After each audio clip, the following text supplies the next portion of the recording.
आप सभी को जय मसीह की। द बाइबल पोर्शन में आपका स्वागत है। हमारा आज का वचन है पहला राजाओं की पुस्तक 20वां अध्याय वचन 1 से 22। अराम के राजा बेन्हदद ने अपनी सारी सेना इकट्ठी की और उसके साथ 32 राजा और घोड़े और रथ थे। उन्हें संग लेकर उसने शोम्रोन पर चढ़ाई की और उसे घेर के उसके विरुद्ध लड़ा।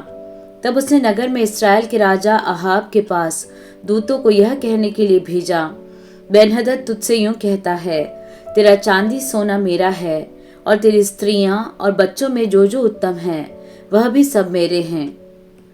इस्राएल के राजा ने उसके पास कहला भेजा, हे मेरे प्रभु, हे राजा, तेरे वचन के अनुसार मैं और मेरा जो कुछ है सब तेरा है।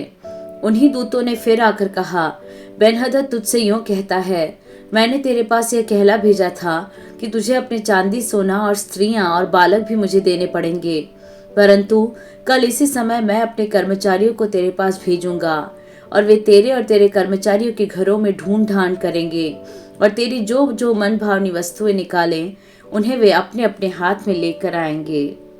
तब इस्राएल के राजा ने अपने देश के सब पुरनियों को बुलवाकर कहा, सोच विचार करो कि वह मनुष्य हमारी हानि ही का अभिलाषी है।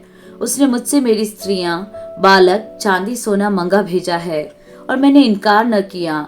तब सब पुरनियों ने और सब साधारण लोगों ने उससे कहा, उसकी न सुनना और न मानना।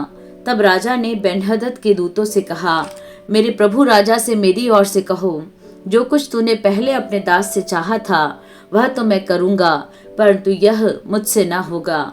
तब बेन्हदद के दूतों ने जाकर उसे यह उत्तर सुना दिया।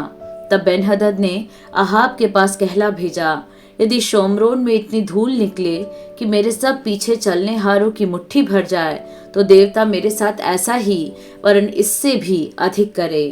इस्राएल के राजा ने उत्तर देकर कहा, उससे कहो, जो हथियार बांधता हो वह उसके समान न फूले जो उन्हें उतारता हो। यह वचन सुनते ही वह जो अन्य राजाओं समेत डेरों में पी रहा था उसने अपने कर्मचारियों से कहा, पाती बांधो।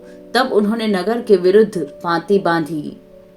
तब एक नबी ने इस्राएल के राजा अहाब के पास जाकर कहा, यहोवा तुझसे यूं कहता है, यह बड़ी भीड़ जो तूने देखी है उस सब को मैं आज तेरे हाथ में कर दूंगा।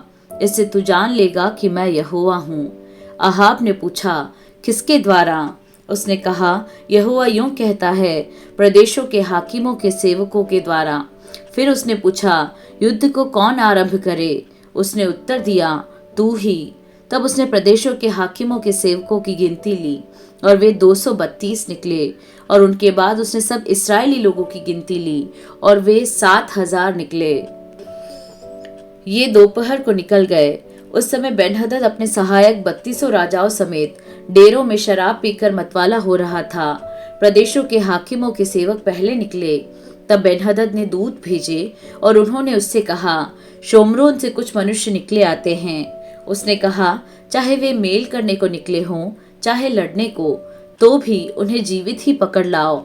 तब प्रदेशों के हाकिमों के सेवक और उनके पीछे की सेना के सिपाही नगर से निकले और वे अपने अपने सामने के पुरुष को मारने लगे और अरामी भागे और इस्राएल ने उनका पीछा किया। और अराम का राजा बेन्हदद सवारों के संग घोड़े पर चढ़ा और भागकर बच गया। तब इस्राएल के राजा ने भी निकलकर घोड़ों और रथों को मारा और अरामियों को बड़ी मार से मारा।